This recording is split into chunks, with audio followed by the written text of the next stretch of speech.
Hi folks, Marcus here at CountryWoodSmoke HQ, and today I'm smoking up a beautiful USDA brisket. So I've got this beautiful USDA brisket from Tom Hixson in London, and I've been smoking it all day. It's got some CountryWoodSmoke Mocha Rub on it, and I'm looking forward to getting into this. So this is how I've done it. Let's go.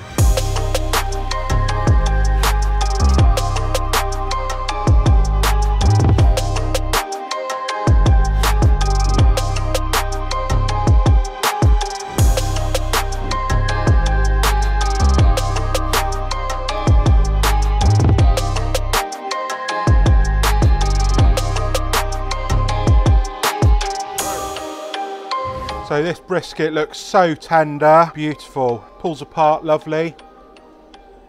Oh God, so juicy and moist. And that bark is phenomenal. A lovely mocha rub on the outside, and that just, whoa, that's a beautiful brisket, really happy with that. For now, I'm gonna make me a brisket sandwich and get stuck into this. So hope you've enjoyed this video. I certainly am gonna enjoy this brisket. And if you like what I do here at CountryWoodSmoke HQ, remember that box down there, smash it, subscribe and join the party. Cheers, take care.